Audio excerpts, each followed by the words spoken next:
Hey people, welcome to our channel. Street style బఠానీ chat అంటే ఎవరికి ఇష్టం ఉండదో చెప్పండి. నాకు తెలిసి అందరికి ఇష్టమే ఉండొచ్చు. సర్లేండి, ఈ సోదంతా ఎందుకు మనకి. రెసిపీ ఎలా చేయాలో చూసేద్దాం వచ్చేయండి. ఈ రెసిపీకి ఏమేమి కావాలో తెలుసుకుందాం రండి.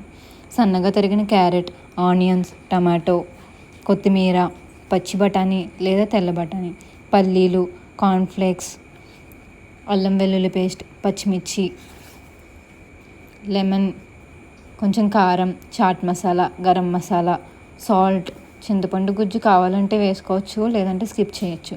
పొటాటో, ఆయిల్, జీలకర్ర కూడా ఆప్షనల్, కావాలంటే వేసుకోవచ్చు, లేదంటే స్కిప్ చేయొచ్చు. ముందుగా స్టవ్ ఆన్ చేసి కుక్కర్లో 6 గంటల ముందు నానబెట్టిన పచ్చి బఠానీ మరియు పీల్ తీసేసిన బంగాళదుంప ముక్కలు వేసి 1 గ్లాస్ వాటర్ వేసి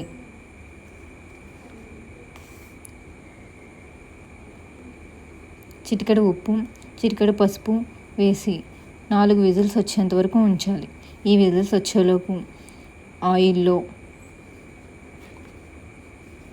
పల్లీలు ఫ్రై చేసి పక్కన పెట్టుకోవాలి, మరియు కార్న్ఫ్లేక్స్ కూడా ఫ్రై చేసి పక్కన పెట్టుకోవాలి.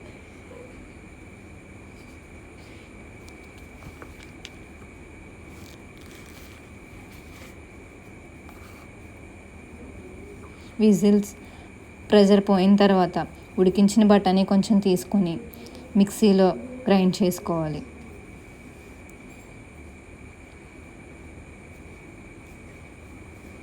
తర్వాత ఒక ప్యాన్ తీసుకొని కొంచెం ఆయిల్ వేసి జీలకర్ర వేసి సన్నగా తరిగిన ఆనియన్స్, పచ్చిమిర్చి వేసి లైట్ బ్రౌన్ కలర్ వచ్చేంత వరకు ఫ్రై చేసుకోవాలి.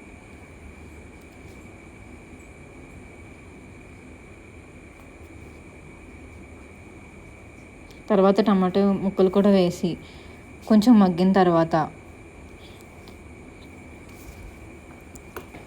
అల్లం వెల్లుల్లి పేస్ట్ వేసుకొని 2 మినిట్స్ ఫ్రై చేసుకోవాలి.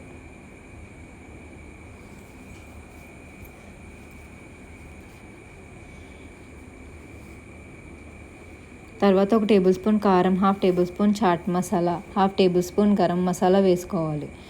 మీ దగ్గర కనుక జీలకర్ర పొడి, ధనియాల పొడి ఉంటే 1/2 టేబుల్ స్పూన్ వేసుకోవచ్చు. నెక్స్ట్ కొంచెం సాల్ట్ వేసుకొని గ్రైండ్ చేసిన బఠానీ పేస్ట్ అండ్ పక్కకి తీసిన బఠానీ వేసి బాగా కలపాలి.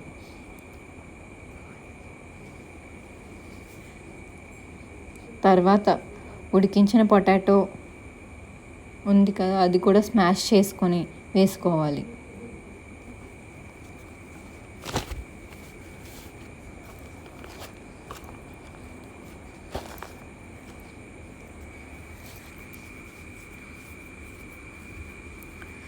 తర్వాత కొంచెం చింతపండు రసం వేసుకొని అవసరం అనిపిస్తే కొంచెం వాటర్ వేసుకొని ఈ కన్సిస్టెన్సీ వచ్చేంత వరకు ఉడికించుకోవాలి. తర్వాత కొంచెం కొత్తిమీర వేసుకొని నిమ్మరసం వేసుకొని సర్వ్ చేసుకోవడమే, అంతే. ఇప్పుడు దీన్ని మనం చిన్న బౌల్లోకి తీసుకొని పైన గార్నిష్ చేసుకుందాం. కొద్దిగా ఆనియన్స్, టమాటో, కార్న్ఫ్లేక్స్, పల్లీలు మరియు నిమ్మరసం, కొంచెం క్యారెట్ తురుము వేసి సర్వ్ చేసుకోవడమే. ఈ రెసిపీ మీరు కూడా ట్రై చేసి ఎలా ఉందో కామెంట్ చేయండి. నచ్చితే సబ్స్క్రైబ్ చేయండి. Thanks for watching.